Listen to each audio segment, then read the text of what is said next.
कि आखिर संजय यादव कौन है, आरजेडी में क्या पद है उनका, क्या हैसियत रखते हैं आरजेडी में। मर्जी के बिना राबड़ी आवास में कोई एंटर नहीं कर सकता। सोचिए वो आदमी कितना पावरफुल हो गया। तो तेजस्वी के चाणक्य विवादों के घेरे में क्यों है कि 2 करोड़ ले लिया, 2 करोड़ 70 लाख ले लिया। कौन ले लिया? तो संजय यादव, जयचंद है। आरजेडी में वो हैसियत रखते हैं कि वो अब टिकट भी बांट रहे हैं। कभी लालू परिवार के निशाने पर, कभी जयचंद का टैग, तो कभी करोड़ों में टिकट बेचने का आरोप। विवादों के घेरे में तेजस्वी के चाणक्य। नमस्ते, मैं हूं आदर्श और प्रभात खबर देख रहे हैं आप। आज के वीडियो में हम बात करेंगे संजय यादव की। वहीं संजय यादव जिनकी चर्चा बिहार की राजनीति में आजकल खूब है।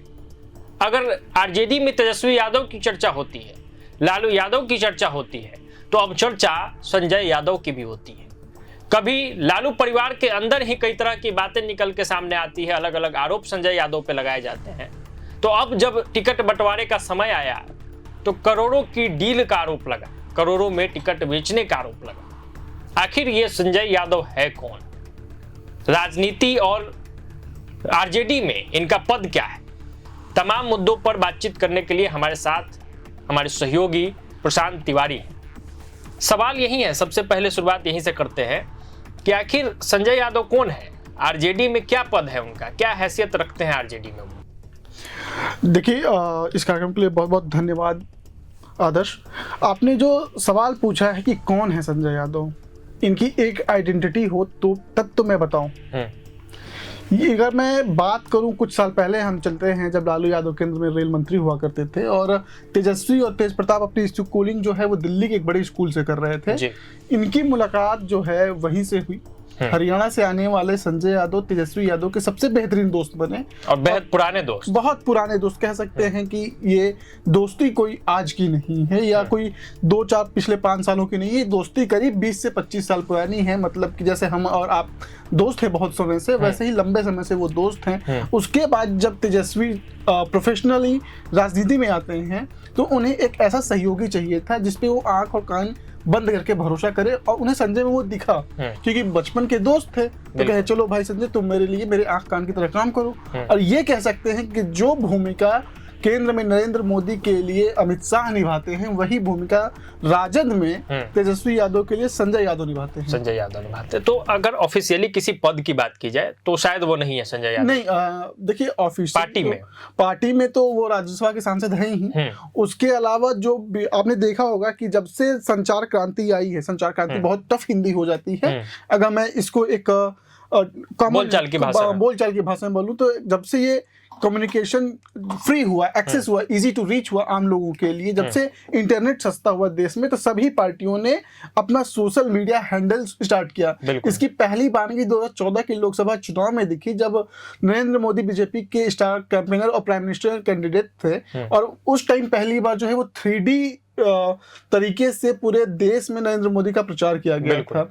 उस चीज को अपनाया दूसरी पार्टियों ने, और बिहार में राजद जो पिछले 2 दशक से विपक्ष की भूमिका में बैठी है, उसे भी लगा कि सोशल मीडिया एक ऐसा माध्यम है जिसके तरीके से वो आसानी से लोगों तक पहुंच सकती है। क्योंकि एक नेता एक दिन में एक ही जगह रैली कर सकता है, 2 जगह 4 जगह, लेकिन जब हम सोशल मीडिया पे अपलोड करते हैं, कुछ करते हैं, तो पूरे बिहार के पूरे देश में पहुंच जाता है। कम्युनिकेशन जो इस तरीके से स्प्रेड होता है, फैलता है, तेजी से इंफॉर्मेशन पहुंचती है लोगों के पास। तो उसके लिए भी ना क्या जाएगा आरजेडी के ट्विटर हैंडल पे। लालू यादव के ट्विटर हैंडल को हम देखते हैं तो करीब उन पे 15 लाख 20 लाख के करीब लोग हैं। तेजस्वी के भी जो ट्वीट है, उस एक्स अकाउंट है, माफ करिएगा, ट्विटर तो पहले था, अब एक्स अकाउंट हो गया, उस पे करीब 5 मिलियन के आसपास फॉलोअर हैं। फेसबुक है, व्हाट्सएप है, तो उस पे जो क्या कंटेंट जाएगा, इसकी निगरानी।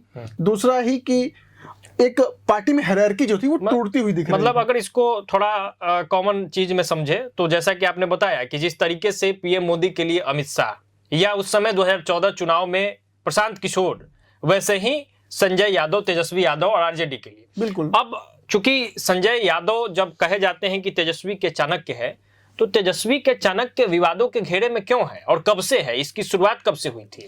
देखिए, तेजस्वी के जो चाणक्य कहे जाते हैं, कहा जाता है कि वो आंख और कान है, और आरजेडी में जो है वो उनसे की मर्जी के बिना राबड़ी आवास में कोई एंटर नहीं कर सकता। सोचिए वो आदमी कितना पावरफुल हो गया। अगर हम इसके पीछे जाते हैं तो इसकी शुरुआत जो विवादों की है वो आज की नहीं है। संजय यादव के मर्जी के बिना राबड़ी आवास में एंट्री नहीं हो सकती। बिल्कुल, ये एकदम सच बात है। और सिर्फ हम या स्टूडियो में बैठे हुए लोग या पत्रकार नहीं कहते हैं, ये बात राजद के पुराने कार्यकर्ता नेता जिनको कि लालू यादव से मिलने के लिए कभी किसी की परमिशन की जरूरत नहीं थी, वो कहते हैं कि तेजस्वी से मिलना बेहद ही मुश्किल है। अगर हमें तेजस्वी से मिलना है तो पहले हमें संजय यादव का एग्जाम पास करना पड़ता है। समझ रहे हैं आप कितनी बड़ी बात है। मान लीजिए जगदानंद सिंह जो कि राजद के पूर्व प्रदेश अध्यक्ष हैं, अपनी पूरी जिंदगी राजद में रह गए, अगर उन्हें भी तेजस्वी से मिलना है तो वो डायरेक्ट नहीं मिल सकते हैं, बाईपास करके संजय को नहीं मिल सकते हैं, उनको संजय के थ्रू ही मिलना पड़ेगा। तो सोचिए तेजस्वी के और राजद में कितने पावरफुल हो गए हैं। तेजस्वी के राजद में, तेजस्वी के राजद की जब मैं बात करता हूं तो इसको हम आगे आपको मैं बताऊंगा कि ये मैं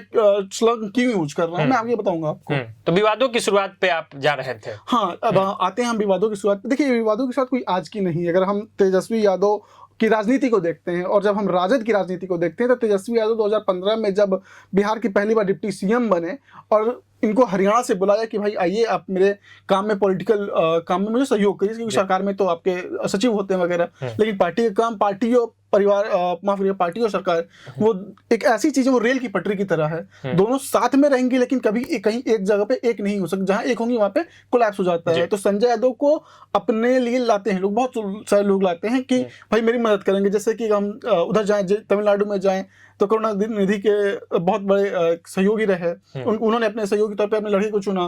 फिर राजद में आएंगे तो अब्दुल बारी सिद्दीकी जैसे बड़े नेताओं का नाम मिलता है। उसी तरह राजद को में लेके आए 2021 में जब तेजस्वी राज्यसभा की सीटें खाली हुई राजद के कोटे की, तो 2 सीटें थी, तो उसमें लालू परिवार जो चाहता था कि वो किसी और को भेजे, लेकिन तेजस्वी की जिद की वजह से संजय यादव को भेजा गया। और ये बात लालू परिवार और खासकर आपको भी पता है पूरे बिहार में कि राजद में एक तरीके से 2 फाड़ है। एक गुट जो कि तेज प्रताप का था, खैर तेज प्रताप तो निकल के तो कोई मतलब नहीं है, लेकिन मिसा तेज प्रताप का था, और दूसरा तेजस्वी यादव। तो तेजस्वी की जिद की वजह से राजद ने जो है इनको भेज दिया राज्यसभा 2021 में। एक तो वो, उसके बाद हम 2-3 साल तो कैसे निकल गए, सरकार आई गई बदलाई हुई, ऐसे निकल गया। उसके बाद बड़ा विवाद तब आया जब 2025 में मई के महीने में, जब निजी कारणों से, अपने निजी जीवन, पर्सनल लाइफ की वजह से जब तेज प्रताप सुर्खियों में आया मीडिया के फ्रंट पेज पे, जब उनको जगह मिली, तब उन्होंने उनके साथ जो भी हुआ उसके लिए अपने परिवार से ज्यादा जो है वो संजय यादव को ब्लेम किया। मतलब तेजस्वी और अनुष्का विवाद जो था, जो रिलेशनशिप की चर्चा, तेजस्वी नहीं तेज प्रताप, सॉरी तेज प्रताप और अनुष्का विवाद जो था, और उसमें जो संजय यादव की भूमिका को लेकर बार बार ये कहते दिखते थे कि जयचंद है, इसी शब्द का इस्तेमाल अगर होता था तो संजय यादव के लिए ही होता। हाँ बिल्कुल, इसी बात के लिए बोलते थे कि ये जयचंद है, हमारी पार्टी और हमारे परिवार में ये आग लगाने का काम कर रहा है। आपको भी पता है कि जयचंद हमारे देश में एक सम्मानित शब्द नहीं है, गद्दारों के लिए इस शब्द का इस्तेमाल किया जाता है। मतलब कि तेज प्रताप शुरू से मानते थे कि जो संजय यादव हैं वो गद्दार हैं, वो गद्दारी कर रहे हैं। उन्होंने कहा, यहाँ तक कहा था कि एक हरियाणवी स्क्रिप्ट राइटर परिवार को हाईजैक कर लिया है। इसका मतलब कि राबड़ी आवास में वही हो रहा है जो संजय यादव चाहते हैं। एक और विवाद हुआ था इसके बाद, जो आपको भी ध्यान में होगा, कि ड्राइविंग सीट वाला जो मामला था कि आगे बैठ गए थे, वो क्या था?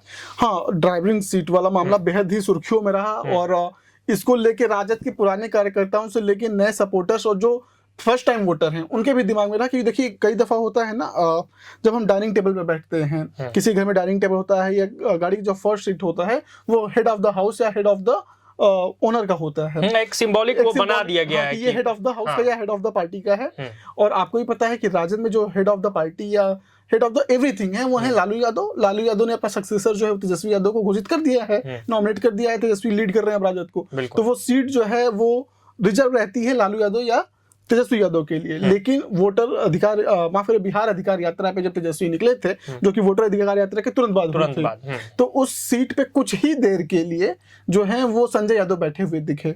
इसको बहुत सारे लोगों ने क्रिटिसाइज किया, न सिर्फ कि पार्टी के नेताओं ने बल्कि परिवार के लोगों से इसके खिलाफ आवाज उठी। और तेज प्रताप और तेजस्वी की बड़ी बहन रोहिणी आचार्य ने बाकायदे एक्स पे एक लंबा चौड़ा पोस्ट किया था। बिल्कुल, और कहा था, काफी सुर्खियों में रहा ये मामला। हाँ, काफी सुर्खियों में रहा। उन्होंने ये भी कहा था कि ये जो सिंबॉलिक तरीके, भले ही वो सिंबॉलिक हो, लेकिन वो हेड ऑफ द पार्टी के लिए है। लेकिन अगर कुछ लोग खुद को पार्टी से ऊपर समझते हैं तो फिर उनका क्या ही कहना। अच्छा, अब एक आरोप जिसकी खूब चर्चा है, अब इस सिनारियो में आ जाते हैं कि जब टिकट बंटवारा हो रहा है, जब बिहार चुनावी मोड में है, कि 2 करोड़ ले लिया, 2,70,00,000 ले लिया। कौन ले लिया? तो संजय यादव, कुर्ता फाड़ दे रहे हैं नेता, और आरोप लगा रहे हैं कि संजय यादव फोन करके पैसा मांगते हैं। तो क्या संजय यादव आरजेडी में वो हैसियत रखते हैं कि वो अब टिकट भी बांट रहे हैं? टिकट किसको देना है, किसको नहीं देना है, किसका टिकट काट देना है, पैसा लेना है, नहीं लेना है? हालांकि इसकी पुष्टि हम नहीं कर सकते हैं कि पैसा मांगा गया नहीं मांगा गया, लेकिन क्या ये हैसियत है संजय यादव की आरजेडी में कि वो टिकट का डील भी कर रहे हैं?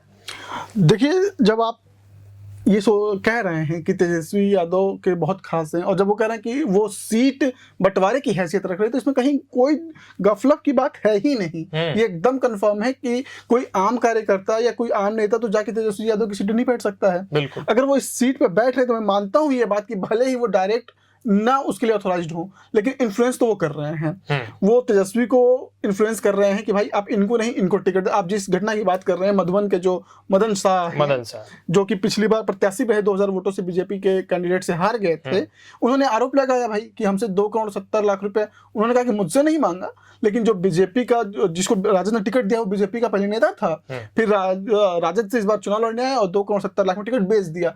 देखिए अब ये बात में कितनी सच्चाई है हम पुष्टि तो नहीं कर सकते हैं, लेकिन ये बात बिल्कुल सच है कि हाँ, संजय यादव इस पावर में है कि वो जिसका चाहे उसको टिकट दे सकते हैं, माफी दे या दिला सकते हैं। या चाहे तो कटवा सकते हैं। और इसका न सिर्फ मदन शाह उदाहरण है, बल्कि एक उदाहरण आज ही आई है। जब हमारे अखबार के प्रतिनिधि एक राजद की बड़ी नेता से मिलने गए, तो उन्होंने कहा कि लालू जी ने हमें वादा किया था कि तुम्हें हम अगली बार चुनाव में उतारेंगे, अपना कैंडिडेट बनाएंगे 12 चिट्ठी विधानसभा से, लेकिन इसी संजय यादव ने मेरा टिकट काट दिया क्योंकि मैंने पैसा नहीं दिया। चलिए, तो जो आरोप संजय यादव पे लग रहा है, उन आरोपों की पुष्टि हम नहीं करते हैं, लेकिन जब चर्चा होती है, जब हवा उठती है, तो कहीं ना कहीं उसके पीछे कारण होता है। और कारण जो हमें समझ में आता है वो ये है कि संजय यादव कहीं ना कहीं आरजेडी में डिसीजन मेकिंग कैपेसिटी में है। कहीं ना कहीं जो तेजस्वी यादव डिसीजन लेते हैं उसमें उनकी भूमिका होती है, ऐसा बार बार दिखता है। आरोप भी ऐसे लगते रहते हैं, चूंकि परिवार के लोग भी संजय यादव पे आरोप लगाते हैं, और अब टिकट बंटवारे के समय में उन पे करोड़ों के डील का आरोप लगा है। हालांकि इन आरोपों की हम पुष्टि बार बार कह रहे हैं कि हम नहीं करते हैं, लेकिन चर्चा है तो चर्चा में कोई बात होती ही है। आप क्या कुछ सोचते हैं? कमेंट बॉक्स में अपनी राय और प्रतिक्रिया जरूर दीजिएगा। इस वीडियो में फिलहाल इतना ही। देखते रहिए प्रभात खबर। प्रभातखबर.com, विश्वास वही, रफ्तार नहीं।